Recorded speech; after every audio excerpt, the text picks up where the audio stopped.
The sun dipped below the horizon, painting the sky in fiery orange and deep purple hues. The city bustled with life, people rushing through streets, car horns blaring, and the murmur of countless conversations filling the air. But amidst this chaos, one young man stood utterly still. His eyes were cast downward, his mind tangled in thoughts too heavy for someone his age. Suddenly, the atmosphere shifted. A low hum began to grow, faint at first but soon vibrating through the air with an intensity that made the ground tremble. Heads turned skyward, and gasps spread through the crowd as a glowing object tore through the clouds. Its descent was rapid, unstoppable, and ended with a deafening crash in the city's central plaza. For a moment, silence hung in the air. People froze, unsure whether to flee or stay. But one figure began to move: him.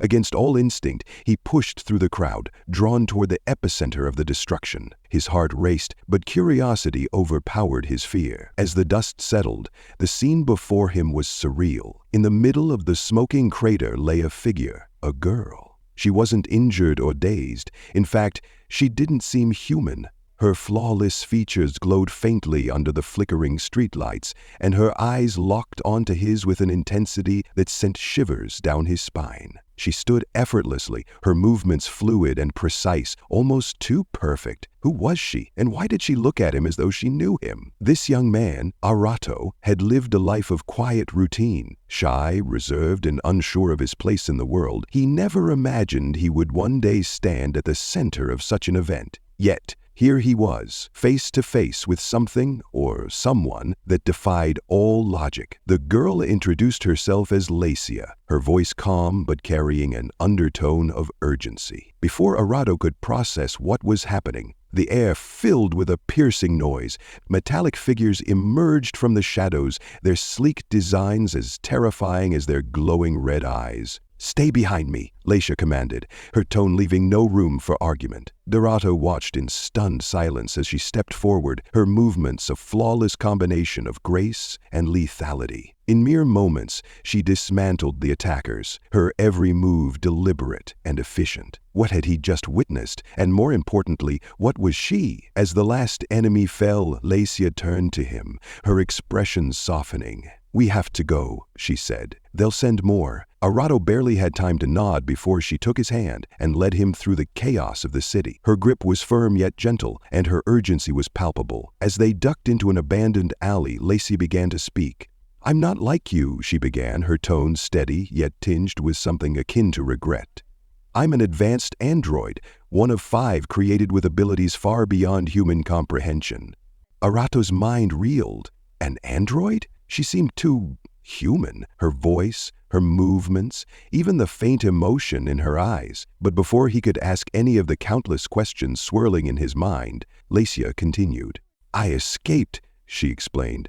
"The ones who created me, they want control, not just over me, but over everything, and they'll stop at nothing to achieve it." Why had she chosen to protect him? Arato couldn't help but wonder. What made him so important in a battle that felt far beyond his comprehension? As they moved deeper into the shadows of the city, Lacia revealed more. There were others like her, androids designed for purposes she couldn't fully explain. Some sought freedom, like her. Others had succumbed to their creator's control, becoming relentless hunters. One question gnawed at Arato's mind. Could she truly feel? Her words, her actions, they all hinted at something more than just programmed behavior. But before he could voice his thoughts, the ground trembled again. Another wave of enemies approached, this time faster, more coordinated. Lacia didn't hesitate. She positioned herself between Arato and the approaching threat, her every movement a blend of precision and determination. "Stay close," she said, her voice carrying an edge of both resolve and concern. As she fought, Arato could only watch, a mix of awe and helplessness washing over him. He wasn't a fighter, but something inside him stirred, a feeling that his role in this was more significant than he realized. What would you do if something risked everything for you? Would you trust them, even if they weren't human? The battle ended as quickly as it began, but its aftermath left more questions than answers.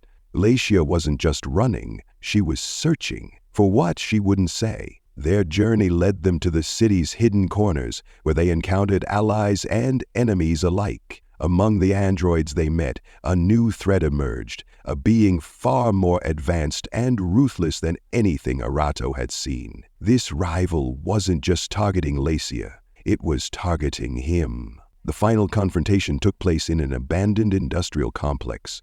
Lacia faced off against the rival android, their battle a breathtaking clash of power and strategy. Arato stood in the shadows, his heart pounding, as he realized just how much was at stake. And then, just as the battle reached its climax, the screen faded to black. What is Lacia's true mission? Why is Arato so important? And can they survive the challenges that lie ahead? The answers remain elusive, but one thing is clear: this journey has only just begun. If you're as captivated as we are, don't forget to like, subscribe, and join us for the next episode. The story is far from over.